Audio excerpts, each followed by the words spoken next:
Makna seorang dokter di ujung pelosok desa Matahari baru saja menampakkan diri di balik punggung Bukit Seribu Janji, menyiratkan kehangatan tipis pada embun yang masih memeluk dedaunan. Di desa Langgula, sebuah desa yang bahkan tidak tercantum di banyak peta, fajar selalu datang dengan bau tanah basah dan desiran angin pegunungan. Namun, bagi dokter Lingga, fajar hari ini membawa serta desahan lelah yang samar. Sudah 3 tahun Lingga mengabdikan diri di Langgula. Bukan pilihan pertamanya, tentu saja. Lulus dengan predikat cum laude dari Fakultas Kedokteran ternama, ia membayangkan gemerlap rumah sakit kota besar, prosedur rumit, dan teknologi mutakhir. Namun program penempatan dokter di daerah terpencil membawanya ke sini, ke sebuah puskesmas kecil dengan peralatan seadanya, dikelilingi oleh hutan lebat dan jalan setapak yang sulit ditembus. Awalnya ia merasa terasing. Pasien-pasiennya tidak datang dengan keluhan khas perkotaan. Di sini, demam berdarah adalah ancaman nyata, diare bisa berakibat fatal, dan luka bakar akibat kecelakaan di ladang adalah pemandangan biasa. Mereka tidak memiliki BPJS, seringkali hanya membawa persembahan berupa pisang atau ubi sebagai ganti biaya konsultasi. Lingga yang terbiasa dengan sistem yang serba teratur merasa kikuk, namun perlahan Langgula mengubahnya. Ia belajar meracik obat dari bahan seadanya ketika persediaan menipis. Ia belajar mengobati luka dengan keterbatasan alat, mengandalkan insting dan pengetahuannya yang mendalam. Ia belajar bahasa daerah agar bisa berkomunikasi lebih dekat dengan pasiennya. Ia bahkan seringkali harus berjalan kaki berkilo-kilo, menembus hutan, menyeberangi sungai kecil, hanya untuk menjenguk seorang anak yang demam tinggi di dusun paling terpencil. Suatu sore, seorang ibu menggendong anaknya yang demam tinggi.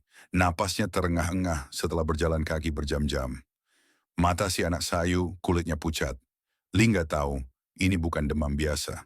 Setelah memeriksa dengan saksama, ia mendapati ada tanda-tanda pneumonia berat. Puskesmas tidak memiliki fasilitas memadai untuk kasus seserius ini. Rumah sakit terdekat berjarak 5 jam perjalanan, dengan jalan yang semakin rusak di musim hujan. Tanpa ragu, Lingga menghubungi kenalannya di kota.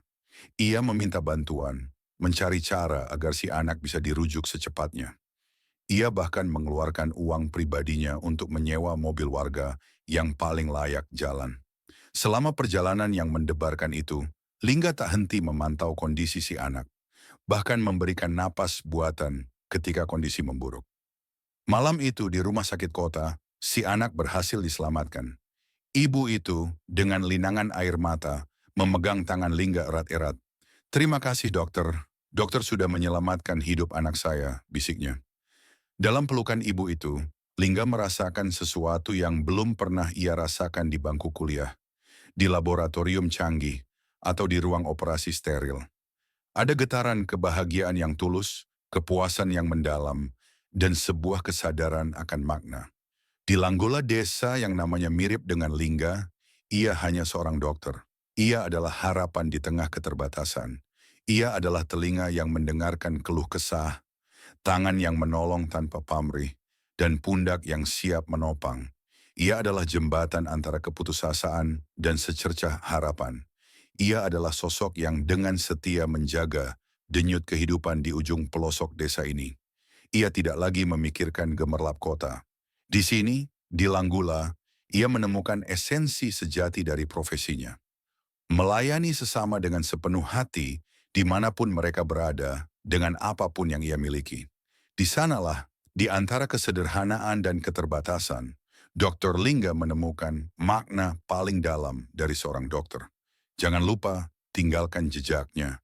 Di kanan Anda selalu bermakna teman-teman.